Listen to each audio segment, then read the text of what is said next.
जय हिंद दोस्तों, मैं हूं प्रभात। पीसीएस शिक्षा के मंच पे आप तमाम अभ्यर्थियों का हार्दिक अभिनंदन करता हूं। पॉलिटी के 8वें लेक्चर के बाद आज एक महत्वपूर्ण लेक्चर जो कि संवैधानिक विकास के माध्यम से ये एक लास्ट लेक्चर होगा। उसके बाद ये चैप्टर कंक्लूड कर दिया जाएगा, फिर उसके बाद हम लोग चलेंगे सेट प्रैक्टिस के ऊपर। ये एक ऐसा चैप्टर है जहाँ से हमेशा प्रश्न तो आते ही हैं और एक भारतीय नागरिक होने के नाते निश्चित रूप से हम सभी को ये जानना चाहिए। तो ये बहुत ही इम्पॉर्टेंट टॉपिक है, हालांकि आप सभी ने इसको कई बार पढ़ा भी होगा। तो आप कम समय में आप इसका रिवीजन कर सकते हैं। तो समय नहीं गंवाते हुए आइए चलिए प्रारंभ करते हैं अपने इस टॉपिक में, जहां हम भारत के महत्वपूर्ण राष्ट्रीय प्रतीकों के बारे में पढ़ेंगे। और ये काफ़ी परीक्षा के दृष्टिकोण से, चाहे किसी भी तरीके का परीक्षा दे रहे हों, वन लाइनर वनडे एग्जामिनेशन हो या आप पीसीएस लेवल का एग्जामिनेशन हो, तो अत्यंत ही महत्वपूर्ण टॉपिक है। आइए चलते हैं सीधा अपने टॉपिक के ऊपर।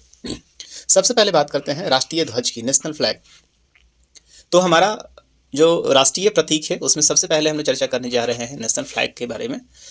तो नेशनल फ्लैग के बारे में क्या क्या महत्वपूर्ण बातें हम लोग को याद रखना चाहिए। तो हमारा 3 रंगों वाला जो राष्ट्रीय ध्वज है, नेशनल फ्लैग है, उसके अंतर्गत जो महत्वपूर्ण बातें हैं, वहाँ देखने वाली बात यह है कि सबसे पहले समान अनुपात में सबसे ऊपर जो हमारा फ्लैग है उसमें 3 नेशनल फ्लैग है, वहाँ पे 3 कलर होता है। सबसे ऊपर जो है वो केसरिया रंग है, उसके नीचे आप देख रहे हैं ये मध्य वाला हिस्सा जो है वो सफ़ेद है, और नीचे का जो हिस्सा है वो हरा रंग है।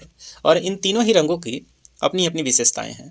विशेषताएं यहाँ पे इस तरीके से है कि जो केसरिया रंग है ये हमेशा ही त्याग और बलिदान का प्रतीक है। केसरिया रंग हमेशा ही त्याग और बलिदान का प्रतीक है, जबकि सफ़ेद रंग सत्य और शांति का प्रतीक, सत्य, शांति और पवित्रता का प्रतीक माना जाता है। और नीचे, सबसे नीचे जो है वो हमारा जो हरा रंग है, ये हमारे देश की समृद्धि और उर्वरता का द्योतक है। तो कलर के बारे में, तीनों ही कलर के बारे में हमने देखा कि जो केसरिया रंग है वो त्याग बलिदान का प्रतीक है, जो सफ़ेद है वो हमारे लिए सफ़ेद जो है वो हमारे लिए शांति पवित्रता का प्रतीक है, और जो हरा रंग है ये समृद्धि उर्वरता का प्रतीक है। इसके बीच में जो हम ये चक्र देख रहे हैं, ये चक्र में जो आर्या हम देख रहे हैं, इन आर्यों की संख्या होती है 24। इसके बीच में ये जो नीले रंग का चक्र है उसमें 24 तिलियाँ हैं। यह विशेषता 24 घंटे का अलग अलग इसका प्रतिरूपण किया जाता है। तो इसके अंतर्गत 24 तिलियाँ हैं, और इस चक्र को मुख्य रूप से लिया गया है सारनाथ का जो अशोक स्तंभ है, वहाँ से इसे झंडे में स्थापित किया गया है। तो इस बात को याद रखेंगे, अशोक का जो सिंह स्तंभ है वहाँ से इस चक्र को लिया गया है, और इस चक्र के अंतर्गत 24 तिलियाँ हैं। तीसरी चीज़ में देखने वाली बात है कि झंडे का जो अनुपात होता है वो फिक्स होता है, और वो 3:2 के अनुपात में हमेशा ही होता है। इस बात को हमेशा ही याद रखेंगे, 3:2 हमेशा ही रहता है। तो झंडा जब बड़ा होगा, इससे बड़ा होगा तो 6:4 हो सकता है, या उससे ज़्यादा बड़ा होगा तो 9:6 हो सकता है। लेकिन किसी भी सूरत में जो भी झंडा होगा, हमारा नेशनल फ्लैग होगा, उसके अंतर्गत हमेशा ही 3:2 का जो रेशियो अनिवार्य है। इस बात को हम लोग ध्यान रखेंगे। तो ये फ्लैग से अब सबसे इम्पॉर्टेंट बात यह है कि इस फ्लैग को हमारे संविधान सभा के द्वारा कब अपनाया गया था। तो इस डेट को याद रखेंगे, 22 जुलाई 1947।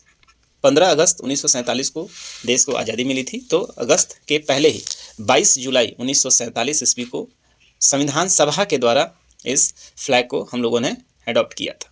चलिए दूसरे की हम लोग बात करते हैं, यहाँ से चलते हैं आगे।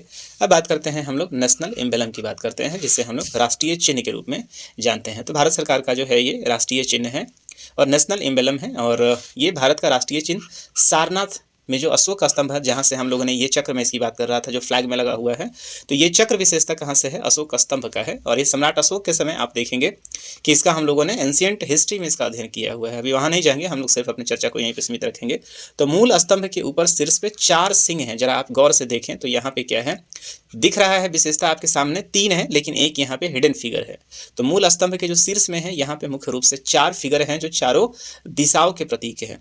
चारों दिशाओं में अपना राज्य है, साम्राज्य है, इसका प्रतीक है। सिंह मुख्य रूप से साहस और निर्भीकता का प्रतीक होता है, और यहाँ पे जो 4 शेर हैं मुख्य रूप से 4 दिशाओं का प्रतीक है। इसके बीच में आप देखेंगे कि पट्टी के मध्य में ये जो चक्र है इसे धर्म चक्र कहा जाता है। ये यहाँ पे क्या कहा गया है, धर्म चक्र कहा गया है, और इसके अंतर्गत 24 तिलियाँ हैं जो मुख्य रूप से 24 घंटों का प्रतीक है कि हम लोग हमेशा ही गतिशील हैं। 24 प्रतीक है। तो ध्यान से देखें, यहाँ पे ये पूरा का पूरा जो हमारे पास राष्ट्रीय चिन्ह है, इसके टॉप पे 4 सिंह हैं। ये 4 दिशाओं में है मुख्य रूप से, और ये सिंह निर्भीकता का प्रतीक है। उसके नीचे आप देखें तो ये धर्म चक्र है, इसके 24 तिलियाँ हैं जो 24 घंटे का प्रतीक है। यहाँ पे आप 2 फिगर को देख पा रहे हैं। यहाँ पे आप राइट हैंड यहाँ देखें आप तो एक तरफ आप क्या देख रहे हैं, चक्र के बाईं तरफ यदि आप देखें तो यहाँ एक घोड़ा नजर आ रहा है, और दाहिनी तरफ यदि आप देखें तो यहाँ पे एक सांड नजर आ रहा है। तो सांड जो है, इस बात को हम याद रखेंगे, फलक के नीचे आप देख रहे हैं, तो सांड मुख्य रूप से हमारी जो कृषि प्रधान अर्थव्यवस्था का प्रतीक है, इस चीज को याद रखेंगे। ये सांड जो है वो कृषि प्रधान अर्थव्यवस्था का प्रतीक है, जबकि हमारे दाहिने साइड में यहाँ पे जो दिख रहा है ये घोड़ा मुख्य रूप से अदम्य शक्ति, परिश्रम और गतिशीलता का प्रयोग है, कि हमारी जो अर्थव्यवस्था है, हमारा पूरा देश जो है वो गतिशील है और हमेशा आगे बढ़ता रहेगा। उसके नीचे आप देखेंगे, इस फलक के नीचे तो एक शब्द आपको, एक वाक्य नजर आता है, सत्यमेव जयते, जो कि आप देखेंगे कि देवनागरी लिपि में इसको लिखा गया है। सत्यमेव जयते का मतलब होता है सत्य की हमेशा क्या हो, जय हो। तो हमेशा सत्य पे ही चलना है, सत्य की शिक्षा दी जाती है। और इस जो सूत्र वाक्य है मुख्य रूप से सत्यमेव जयते, तो इसको लिया गया है मुंडकोपनिषद से। इसको याद रखेंगे, क्वेश्चन कई बार पूछ चुका है, देवनागरी लिपि में लिखा हुआ है, तो ये मुंडकोपनिषद से लिया गया है। और सबसे इंपॉर्टेंट बात यह है कि जो नेशनल एम्बलम है उसको हम लोगों ने कब अपनाया था, तो ये 26 जनवरी 1950 को अपनाया था। ये वही दिन है जिस दिन हम लोग अपने लिए गणतंत्रता दिवस मनाते हैं। अंततः संविधान सभा की तरफ से ऐसे संविधान तो बन के तैयार हो गया था 26 नवंबर 1950 को ही, लेकिन हम संविधान को फाइनली जो अडॉप्ट किए हैं वो 26 जनवरी 1950 को किए हैं, और उसी दिन से इस नेशनल स्तंभ को भी हमारा राष्ट्रीय चिन्ह बनाया गया है। चलिए आगे बढ़ते हैं हम लोग, अगले चलते हैं, राष्ट्रगान की बात करते हैं। अंग्रेजी में इसको नेशनल एंथम कहते हैं। तो नेशनल एंथम, नेशनल सॉन्ग और नेशनल एंथम में काफ़ी अंतर है। तो नेशनल एंथम जो है वो है हमारा जनगण मन अधिनायक जय हो, जिसको मुख्य रूप से आप देखेंगे तो किनके द्वारा लिखा गया है, तो ये रविंद्रनाथ ठाकुर के द्वारा रचित है, रविन्द्रनाथ ठाकुर द्वारा रचित है ये। और बांग्ला भाषा में आप देखेंगे ये संगीतबद्ध किया गया है, और ये जनगण मन जो है वो हमारा क्या है, नेशनल एंथम है। जनगण अधिनायक जय हो, भारत भाग्य विधाता। और इसके हिंदी संस्करण को, ये मुख्य रूप से बांग्ला में लिखा हुआ था, लेकिन इसके हिंदी संस्करण को संविधान सभा के द्वारा राष्ट्रगान के रूप में 24 जनवरी 1950 को अपनाया गया था।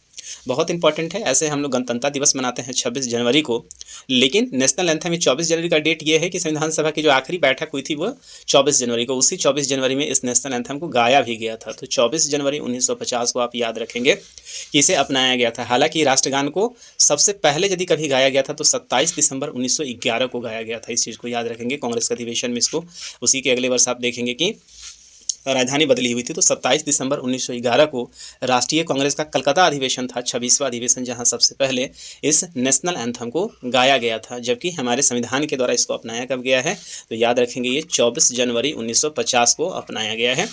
अब इस पूरे पद की हम बात करें तो इसके गीत के मुख्य रूप से 2 वर्जन हैं।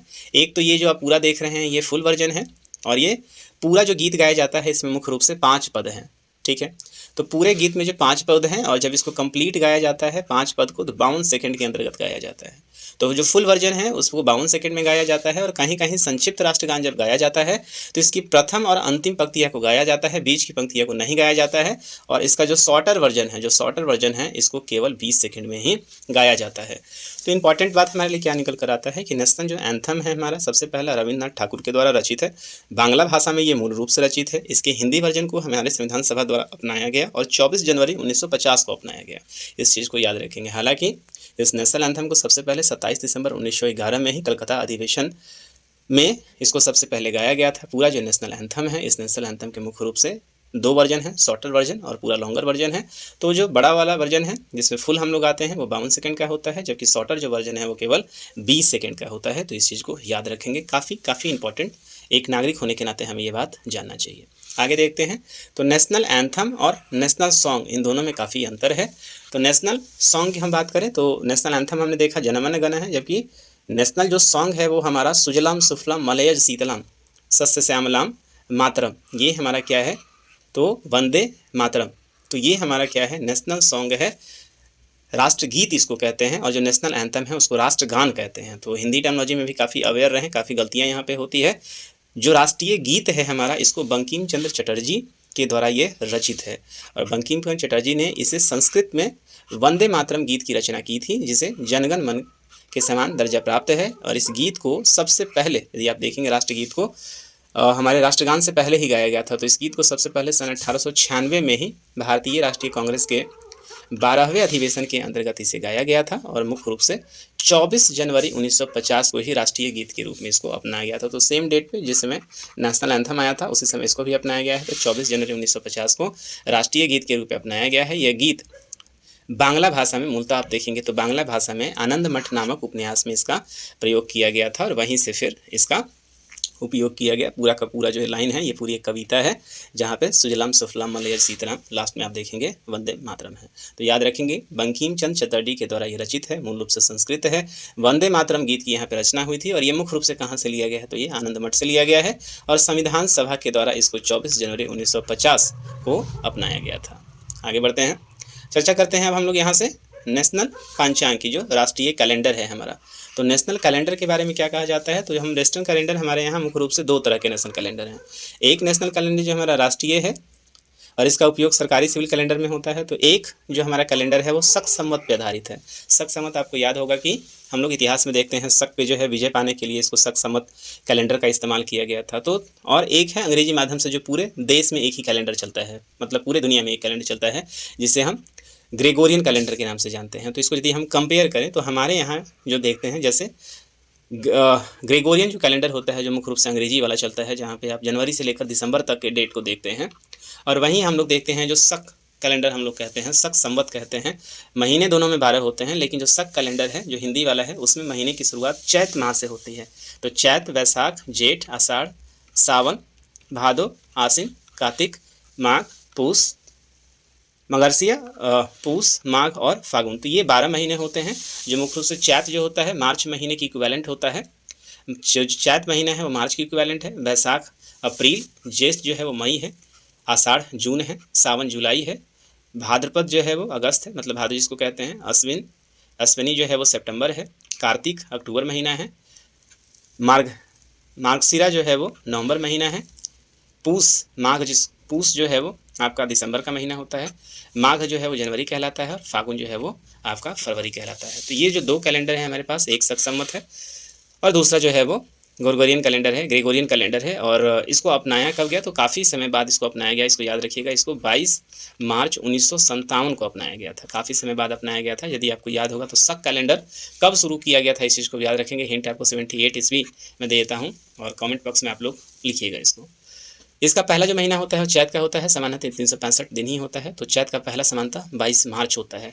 तो जो हमारा कैलेंडर होता है चैत का जो पहला दिन होता है 22 मार्च होता है और अधिवर्ष 21 मार्च को पड़ता है। तो इस बात को आप याद रखेंगे। आगे देखते हैं राष्ट्रीय पशु के बारे में। देखें तो आपको राष्ट्रीय पशु में दिख रहा है बाघ जो होता है वो, और इसका जो दो नाम जो इसको कहते हैं बायोलॉजी के हिसाब से तो इसको पैंथेरा टिग्रिस के नाम से जाना जाता है। इसका जो मेन साइंटिफिक नेम है, जहाँ पे इसके वंशज की भी बात होती है तो बाघ जो है पैंथेरा टिग्रिस कहा जाता है।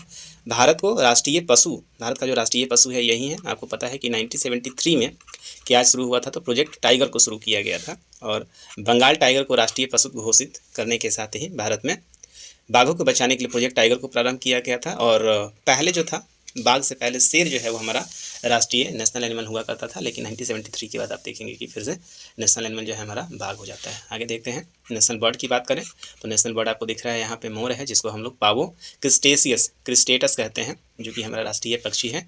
और इसे कब राष्ट्रीय पक्षी घोषित किया गया तो याद रखेंगे 26 जनवरी 1963 को 1963 को क्या किया गया था, नेशनल बर्ड घोषित किया गया था। और उसी के आधार पे आप बाद में देखेंगे कि राष्ट्रीय भारतीय वन और वन प्राणी सुरक्षा अधिनियम को भी अपनाया गया था। इस जंतु का वैज्ञानिक नाम क्या है तो पावो क्रिस्टेटस है।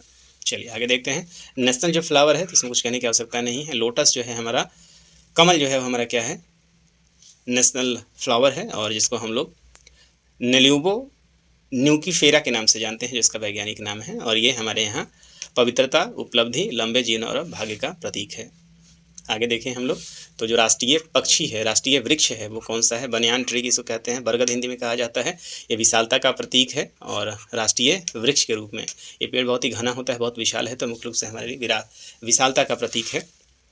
नेशनल जो फ्रूट है वो तो आम है और इसको मैनगिफेरा इंडिका कहते हैं। तो एप्पल जो है वो हमारे का क्या है, नेशनल फ्रूट है। नेशनल रिवर की बात करें तो गंगा नदी को हम लोग माता का दर्जा देते हैं और यही हमारी नेशनल रिवर है हमारा। ये देश का सबसे लंबा नदी है जो पहाड़ों से निकलती है तो पूरे भारत में 2525 किलोमीटर की दूरी को तय करती है और जाते बे ऑफ बंगाल में ड्रेन हो जाती है। इसका उद्भव उत्तराखंड के हिमालय के गंगोत्री हिमनद से होता है और इसे भागीरथी के नाम से भी जाना जाता है। तो इसको याद रखिएगा, गंगा जो है हमारे 2525 किलोमीटर है, ये हमारा क्या है, नेशनल रिवर है। उसके बाद देखिए हम लोग राष्ट्रीय विरासत पशु के बारे में हम लोग जानें तो राष्ट्रीय जो विरासत पशु आपको दिख रहा है यहाँ पे, ये क्या है, हाथी है। हाथी नहीं, ये एशियाई हाथी है। तो एशियाई हाथी जो है वो हमारा क्या है, राष्ट्रीय विरासत पशु है और इसे अक्टूबर 2010 में राष्ट्रीय विरासत पशु का दर्जा दिया गया था।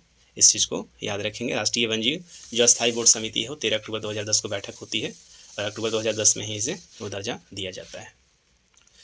आगे देखें हम लोग राष्ट्रीय मुद्रा जो है, तो हम लोग जो रुपया लिखते हैं बेसिकली, तो ये अभी जो नया जो सिंबल आया है ये आर है। तो क्या है, तो भारतीय रुपये को 15 जुलाई 2010, इसको याद रखेंगे, 15 जुलाई 2010 को डॉलर, यूरो और पाउंड को जिस तरीके से अपना नया प्रतीक मिला है, वैसे ही भारत में आप देखेंगे तो रुपये को लिखने के लिए भी एक नया प्रतीक गया है, जो मुख्य रूप से देवनागरी भाषा में जो र लिखते हैं और रोमन का जो आर है, इसका मिला जुला स्वरूप है और इसको इस तरीके से लिखा जाता है आर।